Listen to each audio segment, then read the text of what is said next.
Hello everyone and जय Hind. NDA written examination 6 सितंबर को conduct हो चुका है। एनडीए रिटन एग्जामिनेशन का जो सेकंड पेपर है that is general ability test, उसके आंसर की के बारे में हम यहाँ पे आज डिस्कस करेंगे। So let's start. सबसे पहले एनडीए ने उसका जो एक क्वेश्चन डिस्ट्रीब्यूशन रहता है वो सेम इसी एग्जाम में फॉलो किया था।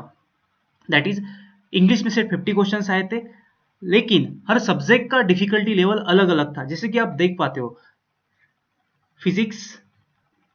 फिजिक्स, इंग्लिश एंड केमिस्ट्री, उसमें से जो क्वेश्चंस आए थे that are the easy level, और जो क्वेश्चन आए थे from general science that is biology, social studies जिसमें आता है history, polity and economics, geography, इसमें से जो क्वेश्चंस आए थे that is moderate to difficult level. और करंट अफेयर्स के क्वेश्चन उन्होंने 2019 से पूछे थे, so it will be very difficult for the candidate to tackle it. So let's discuss the answer की। दिस इज द सेट ए। बच्चों इस सेट ए है। सिंपल इसमें हम आंसर की क्यों डिस्कस करेंगे। द फर्स्ट वन, जो 10 क्वेश्चंस पहले थे सेट ए में that is from ordering of sentence और ordering of words in a sentence. Simple simple questions थे, काफी इजी क्वेश्चंस थे और आपको आउट ऑफ मार्क्स इसमें आने ही थे। The first one is very easy. The answer is option A, P R Q S. The second का भी आंसर यही होगा, P R Q S. Third is little lengthy but it is also easy. Time बहुत रहता है तो आपसे question भी सॉल्व हो जाते हैं सभी। तो थर्ड का आंसर होगा that is option B, bat. Fourth one is a little tricky one. बहुत सारे लोगों को एक क्वेश्चन कंफ्यूज किया होगा और ज्यादातर इसने टाइम लिया होगा। तो answer for the fourth question is option D, that is dog. The fifth one is also one easy. A answer था इसका। Six answer is D. 7 की जब हम बात करते हैं, seventh answer is C. 8 C. Simple simple questions थे। 9th B.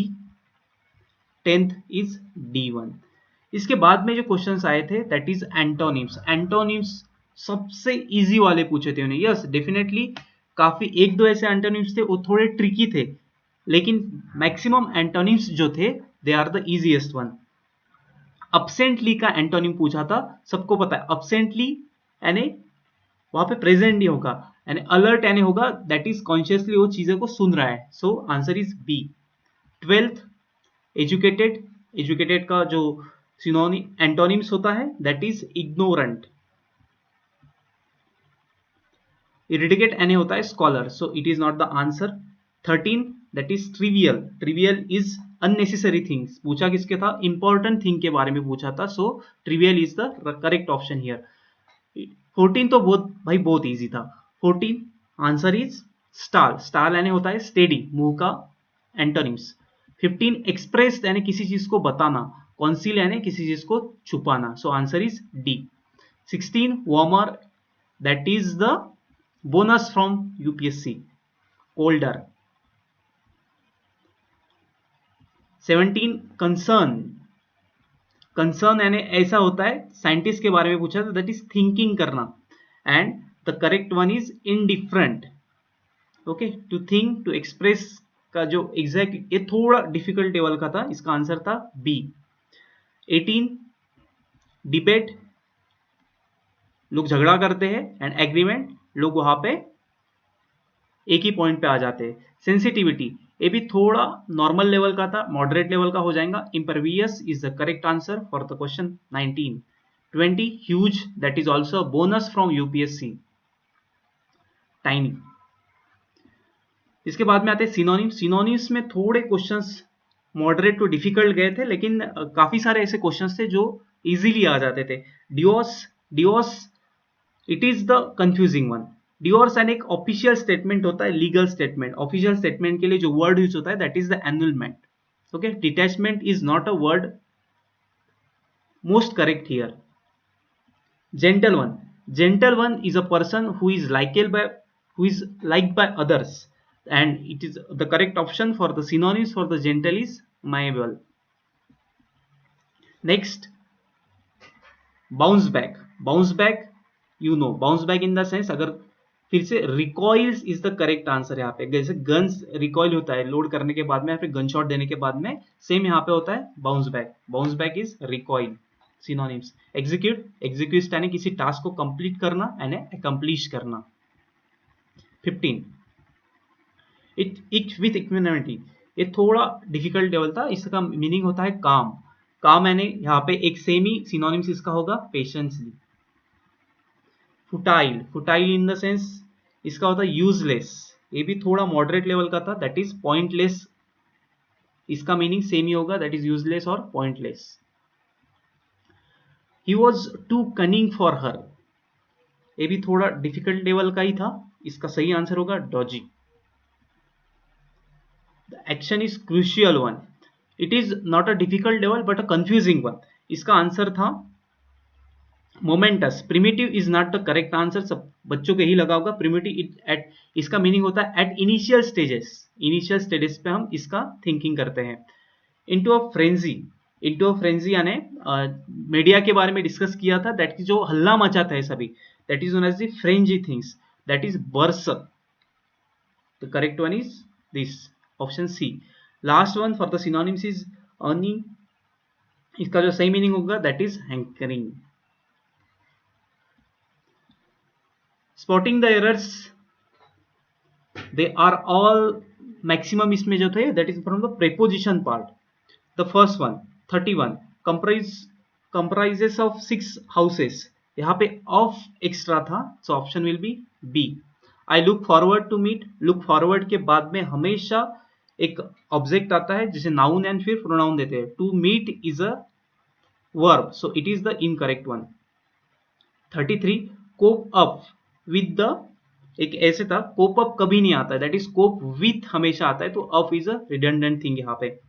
I came to this place, भाई ये तो बहुत ही ईजी था। 34 बाय वॉक कोई आता है क्या? यस डेफिनेटली, वहां पे क्या चाहिए था, ऑन फूट चाहिए था, that is the correct one, option C.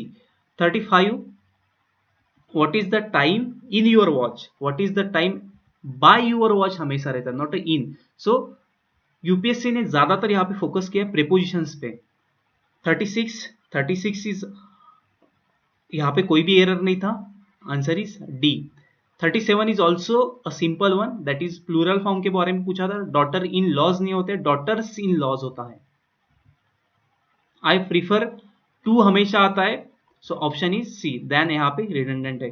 We are discussing about the issue, यहाँ पे about is a redundant word, extra preposition डाला था यहाँ पे, we were discussing the issue. Off is not the preposition, off is यहाँ पे A B, for example of चाहिए था, डबल एफ नहीं चाहिए था, तो answer will be A. The last part of the English that is the preposition, ये भी काफी इजी था, and this is the new format for this year. अभी तक के ऐसा अलग से कोई फॉर्मेट या फिर क्वेश्चन पूछे नहीं थे यूपीएससी ने, this is the first time. 41 increase होता है इन में, जब इंक्रीज के बाद में अगर कोई फैक्चुअल टर्म नहीं आते, एक समथिंग आता है, तो we will use in. 42 work at होता है हमेशा। 43 आवर्स टू होगा, okay, option is A. 44 for a long time, simple सी बात है, अगर स्पेसिफिक पीरियड अगर मेंशन नहीं होता है, ड्यूरेशन अगर मेंशन होता है, यहाँ पे ड्यूरेशन मेंशन था, तो we will use for. I accepted the offer on, यहाँ पे आंसर होगा। 46 देखते हैं, ये भी काफी इजी था, she is a women of humble origin. यहाँ पे काफी सारे ऐसे क्वेश्चंस थे जो आप आंसर ऑप्शन एलिमिनेशन करके भी उसका आंसर ला सकते थे। 47 is the for is the correct one, queer for. 48 ran into, एक काफी बार न्यूज़पेपर में आप देखोगे, governor is ran into the president, यानी प्रेसिडेंट को मिलने जाते, they will use into. Voting जब करते हैं तो हम वहां पे हमेशा ऑन यूज करते हैं, लेक के ऊपर में वोटिंग करते हैं, लेक के अंदर में नहीं करते हैं, इन आएगा जब स्विमिंग करते हैं तब। 50 is also simple one, that is day off is the correct answer here. So यहाँ पे इंग्लिश पोर्शन खत्म हो जाता है, जिसमें से काफी सारे क्वेश्चंस बहुत इजी लेवल के थे, एंड हार्डली 5 to 6 क्वेश्चन इसमें डिफिकल्ट लेवल के या फिर मॉडरेट लेवल के पाएंगे। Next one is the physics part B. Physics भी काफी इजी था। 51 सबको पता है, radius of curvature is the 2 times the focal length, so option correct option is here 2f. It is also application based questions from the optics, the answer is refraction of light, larger अगर lemon दिखता है तो। Light enters through a thin membrane जो होता है eye में, that is known as the cornea. Option here is B. 54 देखते हैं। फर्स्ट स्पेक्ट्रम ऑफ लाइट जिसने प्रिज्म यूज किया था that is none other than Isaac Newton. 55 it is also very simplest one. सबके घर में बिजली आती है, कैलकुलेशंस करो, सबको जोड़ दो, इसका आंसर आता है 6000। That is power is equal to energy दिया था किलोवाट आवर में, प्लस उसका रेट दिया था 4। तो डायरेक्टली आपने सभी मल्टीप्लाई अगर कर दिया 2, 5, 30 एंड 4, इसका आता है 6000। घर वाले में जो एनर्जी आता है दैट इज पावर आता है, तो किलोवाट आवर किलोवाट में दिया था, सिंपल था। ओके चलेगा, आगे चलते हैं। It is also very simple one. दो ऑप्शन यहाँ पे अलग अलग थे, तो ऑब्वियस बात है अगर किसको पता भी नहीं होगा तो इसमें दो एक इनकरेक्ट हो सकता है। 56 का आंसर रहता है magnetic field lines are close one, तो इसका आंसर होगा, यहाँ पे नॉट करेक्ट पूछा था तो option C is the correct one. यहाँ पर भी नॉट करेक्ट पूछा है। 57 का आंसर होता है D, diamond is the bad conductor of electricity, not a good one. 58 हम जब देखते हैं तो 58 भी काफी इजी था। देयर बॉन्डिंग, आपने अगर इसका स्ट्रक्चर अगर निकाला सीसीसी एंड अगेन उसका थोड़ा स्ट्रक्चर फॉर्मेट में अगर लिखा आपने, तो इसका आंसर कोवेलेंट बॉन्ड इसमें टोटल होते हैं 10। 59 the most basic fundamental characteristics of an element is the atomic number of that element। 60 ये तो काफी इजी क्वेश्चन था। द क्वेश्चंस आर 8 या 9 का बच्चा भी इसे सॉल्व कर पाएगा। न्यूट्रॉन्स किसने डिस्कवर किए थे, that is James Chadwick. Option A is the correct one. This is also a bonus point from UPSC. 61 का जो आंसर होगा भाई होगा बी, प्रोटॉन्स एंड न्यूट्रॉन्स, क्योंकि इलेक्ट्रॉन्स तो मासलेस होता है। कैंसर के लिए हम यूज करते हैं कोबाल्ट 60, तो answer of 62 will be a B part, option B. Bio के थोड़े क्वेश्चंस डिफिकल्ट थे क्योंकि थोड़ा उन्होंने बहुत ज्यादा डीप पूछा था। उन्होंने यहाँ पे पूछा था यूनिसेलुलर ऑर्गेनिज्म में जो एक्सपेलिंग एक्सेस वाटर होता है वो खास यानी बाहर कैसे निकलता है, तो वैक्यूल्स वो काम करते हैं। मैक्सिमम लोगों को लाइसोसोम लगा था, लेकिन they are the disposal bags, not the unicellular organism के बारे में स्पेसिफिक पूछा था, तो this is the keyword here. 64 that is mixed cropping. Multiple crops अगर सेम लैंड ऑफ पीस पे लेते हो आप, तो it is known as mix cropping. 65 का आंसर होगा C, that is viruses do not possess a metabolic pathway। They are viruses also, today viruses is also mysterious, अभी तक ये उनका पता नहीं चला, लेकिन यहाँ पे मोस्ट अप्रोप्रिएट आंसर होगा C. Cervix is not the part of male reproductive system. 66 का हम आंसर देख रहे हैं, it is a part of female reproductive system. 67 का आप ऑप्शन एलिमिनेशन करके भी आंसर ला सकते थे। डिक्रीज इन बायोडाइवर्सिटी, बायोडाइवर्सिटी का अगर आपको मीनिंग पता होगा तो आपको सिंपली आंसर आएगा मेंटेनिंग सैक्रेड ग्रूव्स, यानी फॉरेस्ट को लगाना और उनका थोड़ा रिलीजियसली उनको पूजा करना, लाइक दैट एक कुछ तो भी होता है। 67 का आंसर होगा सी। 68 का भी अगर आपने हिंदी वर्जन, अगर आपने हिंदी थोड़ा पढ़ लिया है तो आपको मीनिंग पता चलेंगे। अफॉरेस्टेशन यानी होता है झाड़ों को फिर से लगाना, तो डिप्लीकेशन ऑफ ग्राउंड वाटर, इससे तो होगा ही नहीं भाई, तो A is the correct one. And अगर आपने सी डी भी पढ़े तो they are the wrong one. Common sense से काफी सारे क्वेश्चंस हो जाते हैं। स्मॉलेस्ट वेवलेंथ हमने ये बहुत बार लिया है क्लास में। Y XUV I M raw, okay, Y तो दिया नहीं था, गैमा रेस तो दिया नहीं था, that is X ray. Smallest पूछा था तो option D is the correct one. 70 small current कौन, यहाँ पे एमीटर तो ऑप्शन नहीं है, so galvanometer is the correct one. अगर गैल्वानोमीटर करंट डिटेक्ट करता है सर्किट में, बाकी अपने कभी पढ़े भी नहीं होंगे। Biogas it is also repeated question, many times repeat होता है एंड दिस टाइम भी हुआ है। Methane is the correct one of the 71। 72 this is also question from optics, application based question था। रेडिएशन क्यों दिखता है, this is due to the scattering of light. Option C is the correct one. 73 it is also very basic question. अगर आपको power पता है, power is 1/f, okay, यहाँ पे पावर पॉजिटिव दिया था, पॉजिटिव पावर रहता है हमेशा कॉन्केव लेंस का। कॉन्केव लेंस देखो 1/f, आपको पूछा था फोकल लेंथ 1/2, पावर को इधर लागो, मीटर में दिया था, यस ऑब्वियसली मीटर में होगा, तो आंसर इसका हो जाएगा 0.5 metre and the lens is convex lens. यहाँ पे कॉन्वेक्स का पावर पॉजिटिव रहता है, sorry convex is the power का positive and the correct answer is C, convex lens and 0.5 metre उसका फोकल लेंथ होगा।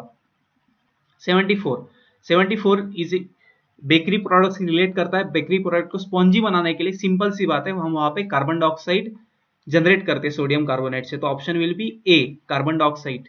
75 देखते हैं। 75 is also easy one, repeated question था केमिस्ट्री का, तो करेक्ट वन वाटर क्रिस्टलाइजेशन पूछा था, तो ऑप्शन इज ए 5, 10 एंड 2। 76 का आंसर होगा B yellow reddish brown yellow, फिर से ब्लू कभी नहीं आता है, तो ब्लू तीनों ऑप्शन में से वैसे ही तीनों ऑप्शन चले जाएंगे। 77 अगर आपने इनका केमिकल फार्मूला भी पता है आपको, ब्लीचिंग पाउडर एंड डीडीटी का, तो उसमें क्लोरीन हमेशा आता है, ओके CaOCl2 एंड C14H9Cl5, तो correct answer will B both contain chlorine. एक काफी सारे लोगों को पता नहीं होगा डेसिकेंट क्या होता है। Desiccant are the water absorbing molecules, जो वाटर एब्सॉर्ब करते हैं, they are known as the desiccant molecules. Parcel बुलाते हैं तो उसमें जो स्मॉल कुड़कियां रहती है, छोटी छोटी पैक्स, उसे कहते हैं सिलिका जेल, आपने पढ़ा होगा। तो काफी सारा जो क्वेश्चन थे इसमें वो कॉमन सेंस से भी आ सकते थे, आपको एक सेंस अगर होता है तो। फर्स्ट मिनरल एसिड होगा सल्फ्यूरिक एसिड। रिफ्रैक्टिव इंडेक्स के बारे में पूछा था, सिंपल बात है, refractive index is inversely proportional to velocity of that particular material. Quartz और सफायर के बारे में पूछा था, तो here answer will be quartz का रिफ्रैक्टिव इंडेक्स कम था, इसीलिए उसका वेलोसिटी ज्यादा होगा। सेम कॉन्केव मिरर दिया था, कॉन्केव मिरर में जो ऑब्जेक्ट था वो प्लेस किया था फ्रॉम फोकस एंड पोल के बीच में, तो यहाँ पे जो इमेज फॉर्म होता है हमेशा वर्चुअल होता है, erect, virtual, erect and extract, enlarged. तो यहाँ पे एक ही ऑप्शन था जो इसे मैच नहीं करता था, that is infinity. Infinity form नहीं होता है, that is from the behind the mirror form होता है। ये तो रिपीटेड क्वेश्चन था, सबको पता है, सबने लाइट्स देखी। इलेक्ट्रिक बल्ब में कौन सा फिलामेंट रहता है, दैट इज मेटल यूज होते हैं टंगस्टन, उसका मेल्टिंग पॉइंट सबसे हाईएस्ट रहता है। ये भी काफी इजी क्वेश्चंस था, that is in the parallel दिए थे आर एंड आर। अगर आपने इसको सॉल्व किया तो रिजॉल्व किया तो सिंपल बात है, इसका जो इक्विवेलेंट आ जाएगा R/2 आता है, सिंपली ओहम्स लॉ लगा दो, ओहम्स लॉ लगा V is equal to IR, तो इसका आंसर आ जाता है। R की वैल्यू आपको R/2 रखना है, तो इसका आंसर आ जाता है 240। ओके, अगेन यहाँ पे करंट थोड़ा दिया था मिली एम्पियर में, तो आपको यूनिट का थोड़ा ध्यान देना था, मिली एम्पियर को एम्पियर में कन्वर्ट करना था, तो सिंपली आंसर इसका आ जाता है, और R की वैल्यू R/2 रखनी थी। यूनिट ऑफ एनर्जी, ये थोड़ा नॉट यूनिट ऑफ एनर्जी पूछा था, थोड़ा मॉडरेट डिफिकल्ट लेवल में जाएगा ये क्वेश्चन, लेकिन थोड़ा दिमाग लगा तो हो जाएगा। जूल, वॉट, वैट आर, ये तो सभी सेम एनर्जी की यूनिट रहते हैं। Newton metre is a unit of torque, दो इसके डायमेंशन सेम रहेंगे, लेकिन here it is a incorrect one. और KG metre per second square ही एक डायमेंशनली ये भी करेक्ट होगा, प्लस ये बेसिक यूनिट्स में दिया है ऐसा यूनिट में, इसीलिए भी करेक्ट हो जाएगा। हियर 85 में भी आप कॉमन सेंस यूज करके आंसर्स ला सकते थे। बायो मास के बारे में पूछा था एंड बायो गैस के बारे में पूछा था। ओके, तो उसका जो कैलोरीफिक वैल्यू रहता है वो थोड़ा हाई रहता है, नॉट अ वेरी लो, तो इसमें ऑप्शन करेक्ट हो जाएगा ऑप्शन डी। बायोगैस का कैलोरीफिक वैल्यू वेरी लो दिया था उन्होंने। बायो का क्वेश्चन था, इसके बाद का थोड़ा डिफिकल्ट क्वेश्चन था। अनडिफाइंड न्यूक्लियर रीजन में ऐसा कौन सा एक मेम्ब्रेन रहता है जो nuclear not surrounded by nuclear membrane, इसका सही आंसर था न्यूक्लियोइड्स। डेड सेल्स किस में आते हैं, ये भी रिपीटेड क्वेश्चन था, that is collenchyma is the correct one here. बाकी सब में जो सेल्स रहते हैं दैट इज लाइव सेल्स रहते हैं उसमें। कार्टिलेज, अगर आपने थोड़े बॉडी पार्ट्स को हाथ भी लगाया तो भी आपको पता चलता है, लैरिंग्स, नोज एंड ईयर में तीनों में कार्टिलेज रहता है। Cartilage is a type of soft bone, and इसका सही आंसर था यूरिनरी ब्लैडर में बोन नहीं रहता है। To planets, same Kepler's law लगा दो, T² is equal to R³। थोड़ा इजी क्वेश्चन था, बहुत ही इजी क्वेश्चन था, सिर्फ आपको स्क्वायर और क्यूब करने थे। तो यहाँ पे दिया था 4R एंड R रेडियस का दिया था रिलेशन, डायरेक्टली फॉर्मूला लगा दो, और अगर आंसर निकाल दिया आपने तो इसका आंसर आ जाता है 1/8। 64 क्यूब कर लो, 64 बाद में स्क्वायर क्या होता है उसका, किसका स्क्वायर है, 8 का स्क्वायर होता है, तो आंसर हो जाएगा 1/8 is the correct one. Easy question थे, ज्यादा डिफिकल्ट नहीं थे। मेटेलिक वायर था, सबको पता है R is equal to P L by A, specific resistance, resistance depend करता है लेंथ पे।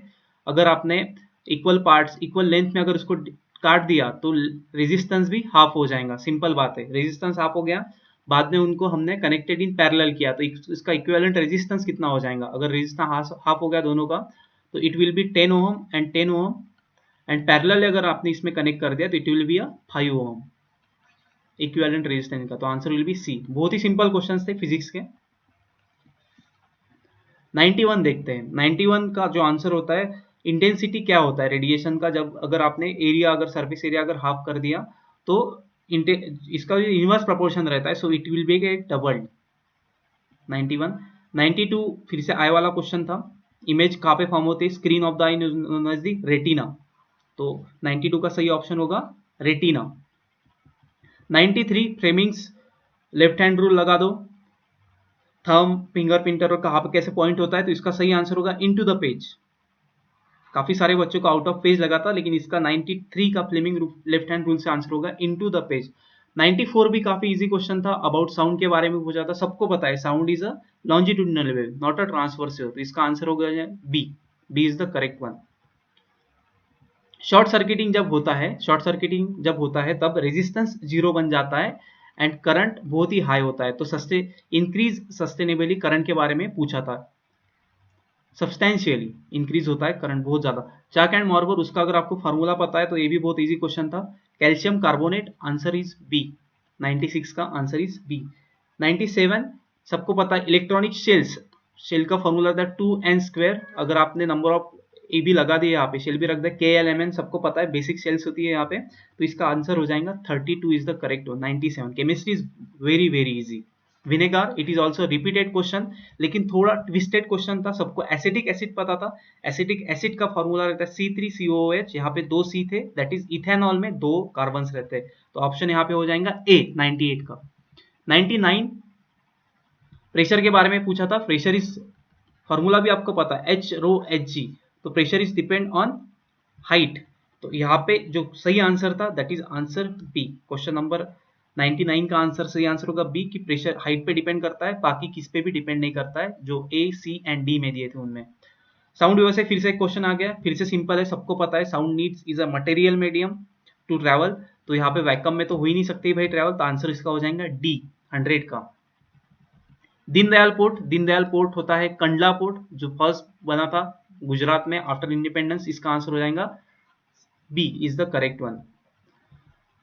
ये थोड़ा डिफिकल्ट क्वेश्चन था, पुराना पूछा था इन्हें, बायोलॉजिकल डाइवर्सिटी बायोसेफ्टी प्रोटोकॉल कहाँ पे साइन किया था, इसका आंसर हो जाएगा सी, कार्टिजना, एक कोलंबिया का सिटी होता है, इसमें ये साइन किया था 2000 में। कृष्ण सागर राजा सागर डैम और रिजर्वायर कावेरी रिवर पे प्रेजेंट है, कावेरी रिवर की हर बार ट्रिब्यूटरीज पूछते हैं, लेकिन इस बार उन्होंने डैम पूछा था यूपीएससी ने। 104 ये भी इजी क्वेश्चन था, अगर आपने मैप देखा है प्रॉपरली तो आपको पता है Tripura and Mizoram north east region में अगर देखेंगे तो यहाँ से कट करता है, यहाँ से म्यांमार चालू हो जाता है, that is Mizoram and this is Tripura. Tripura एक ऐसा स्टेट है जिसका बाउंड्री सिर्फ एक ही कंट्री से बिलोंग करता है, दैट इज बांग्लादेश, तो यहाँ पे सही आंसर हो जाएगा त्रिपुरा। अरुणाचल प्रदेश भी म्यांमार प्लस चाइना से मिलता है, असम भी भूटान प्लस बांग्लादेश से मिलता है, एंड मिजोरम तो पता है आपको बांग्लादेश एंड म्यांमार से मिलता है, तो त्रिपुरा ओनली बांग्लादेश से मिलता है, तो इसका आंसर हो जाएगा D is the correct one. 104 का। 105 सेंसस, ये भी इजी क्वेश्चन था, थोड़ा सोचोगे तो पता चल जाएगा कि पंजाब थोड़ा उसका एरिया भी कम रहता है, अगेन वहां पे पॉपुलेशन भी थोड़ा कम है, लीस्ट पॉपुलेशन पूछा था, populated state according to 2011 census, तो इसका आंसर हो जाएगा D. 106 it is a question for living, ये थोड़ा बाउंसर वाला क्वेश्चन है, इसको छोड़ना था, एनसीईआरटी से डायरेक्टली क्वेश्चन उठा चुके हैं। बेसिक फैमिलीज जो होती है मैंने इंडियन लैंग्वेज में, वो होती है 4 फैमिलीज, द्रविडियन टाइप की फैमिलीज होती है, थोड़ा इसमें पर्शियन भी आता है, लाइक दैट ये सभी चीजें होती है। सत्याग्रह सबको पता है, गांधी जी सबसे पहले फेमस हुए थे साउथ अफ्रीका में, फोनिक्स आश्रम वहां पे उन्होंने एस्टेब्लिश किया था, एंड अगर आपने थोड़ा दिमाग भी लगाया तो भी आपको पता चल जाएगा, 1915 के पहले गांधी जी साउथ अफ्रीका में जो भी उन्होंने लड़ाई लड़ी थी वो विन हुए थे, इसीलिए उनको इंडिया में ज्यादातर लोगों का सपोर्ट था। वॉइसराय कौन था, दांडी मार्च का। दांडी मार्च के वॉइसरॉय थे लॉर्ड इरविन 1931 को। बाद में इन्होंने पैक्ट भी साइन किया था। दांडी मार्च हुआ था 1930 को। 109 का आंसर सिंपल था, दैट इज टाइम। अगर आपको सिंपली अभी भी पता है, टाइम मैगजीन अभी भी यूएसए में बहुत फेमस है एंड अगेन वो रिच बिलियनियर पर्सन का भी थोड़ा रैंकिंग जनरेट करती है, तो आपको थोड़ा भी दिमाग लाया तो भी आंसर आ जाता था। सी 1110 भी छोड़ने वाला क्वेश्चन था अगर आपको पता नहीं है। 1825 में फर्स्ट ट्रेन चालू हुई थी इंग्लैंड में। भाई यहाँ पे उन्होंने इंडिया के बारे में नहीं पूछा था, इंग्लैंड के बारे में पूछा था। 61 तो हो ही नहीं सकता है, 1953 में इंडिया में हुआ था, तो दोनों भी ऑप्शन कट होके आप थोड़ा इनके बारे में सोच सकते थे। Panama canal, Panama is a place, कहाँ पे आता है पनामा प्लेस? पनामा प्लेस आता है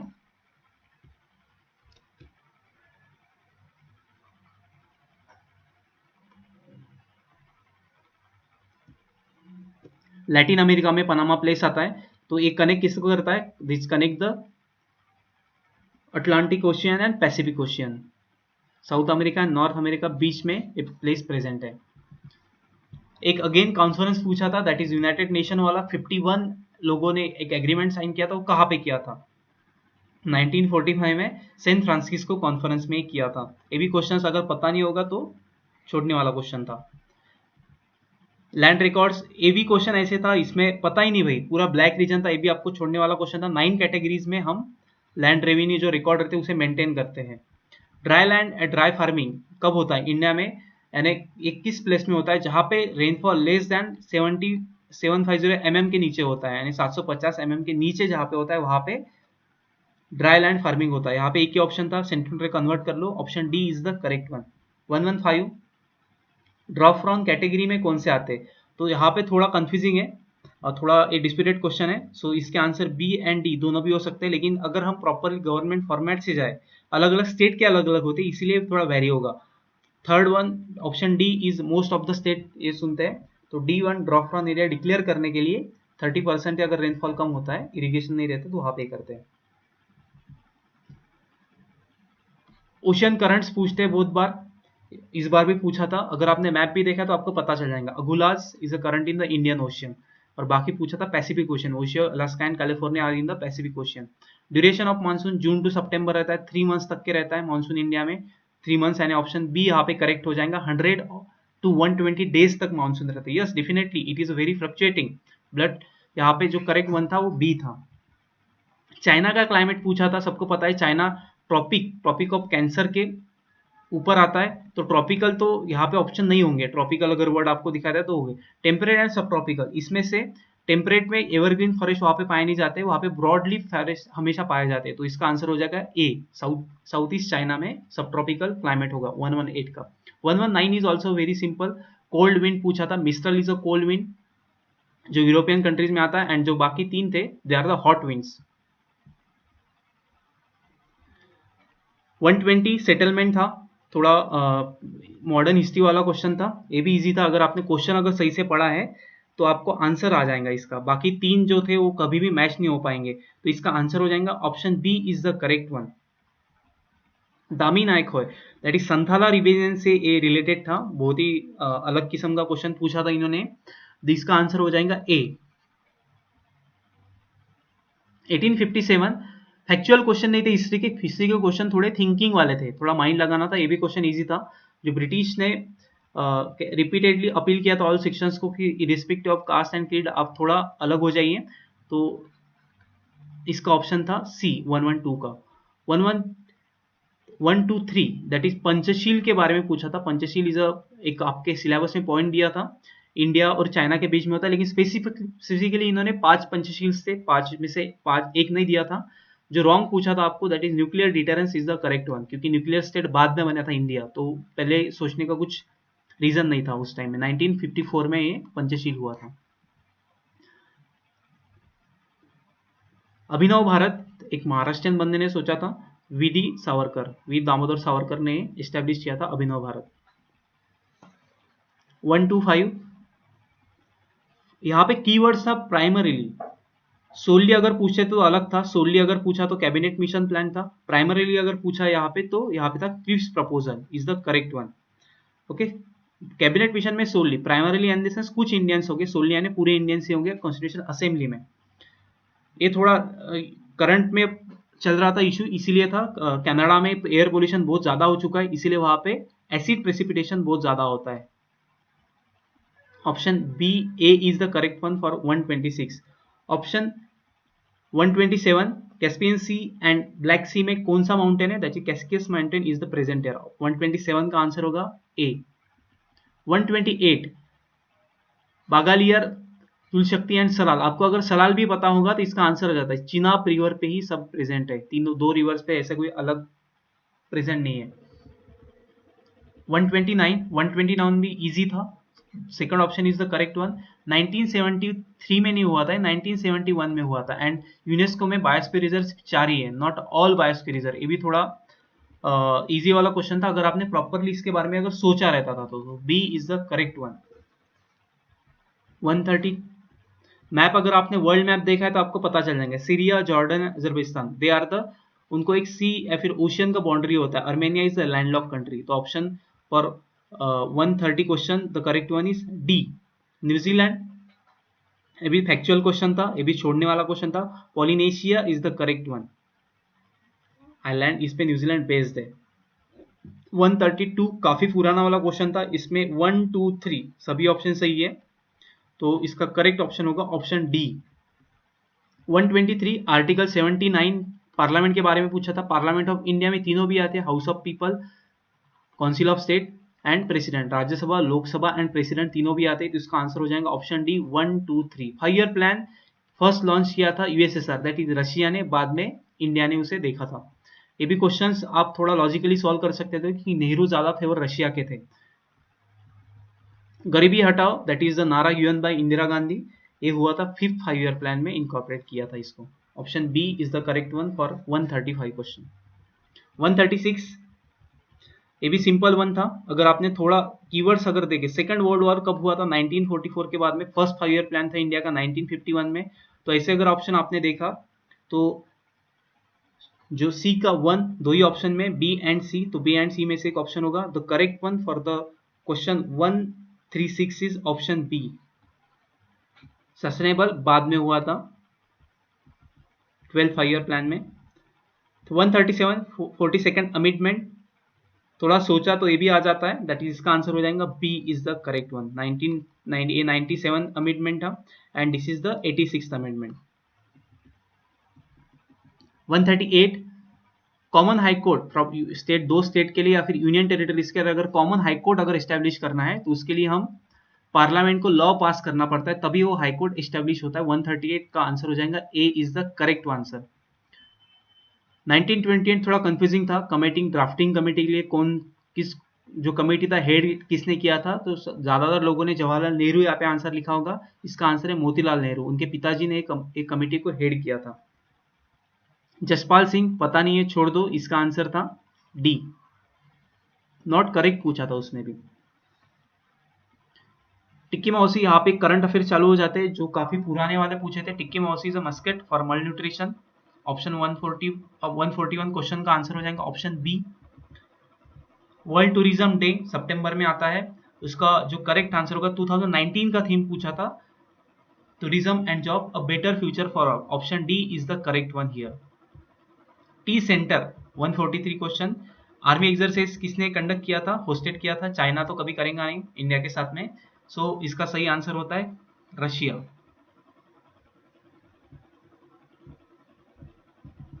country of winds, country of winds यानी होता है जहां पे विंड एनर्जी मैक्सिमम यूज होता है, ओके, विंड एनर्जी का कन्वर्जन इलेक्ट्रिसिटी एनर्जी में करते हैं, ऐसा कंट्री है, कंट्री ऑफ विंड्स बोलते हैं डेनमार्क कंट्री को। The option 140, option C is the correct one for 144। सबसे पुराना वाला ओल्डेस्ट डिपार्टमेंट, अगर आपने थोड़ा भी दिमाग लगाया यहाँ पे आपको पता चल जाएगा कि हड़प्पन सिविलाइजेशन किसने निकाला था। तो सर्वे ऑफ इंडिया ब्रिटिश ने फर्स्ट एस्टेब्लिश किया था बिफोर इंडिपेंडेंस, इसका सही आंसर हो जाएगा B for question 145। 146 also easy, बहुत बार पूछा था, Naseem Al Bahr is a bilateral naval exercise of India with Oman. Last 4 questions बचे हैं। कंजूरो हम्पी एक स्पोर्ट्स से रिलेटेड, स्पोर्ट्स पर्सन है, किस स्पोर्ट्स से रिलेटेड थी, चेस से रिलेटेड थी।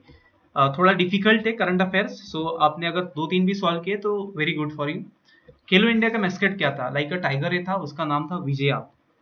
2020 एरोप्लेन एक क्रैश हुआ था टेकिंग ऑफ करते समय, जिसे शूट किया था वो एरोप्लेन जो बिलोंग करता था यूक्रेन इंटरनेशनल एयरलाइंस को बिलोंग करता था। And last one Milan exercise कहाँ पे हुआ था? That is in the Visakhapatnam, Vizag में ये हुआ था। सो बच्चों ये था गेट आंसर की 150 क्वेश्चंस हमने डिस्कस किए, इन डेप्थ डिस्कस किए, प्लस आंसर की आप क्रॉस चेक करो। We will come up with cut offs for the 2020। क्या होगा अगेन आपको लगता है तो you can join our different NDA courses, crash course and CDS courses also. Thank you very much.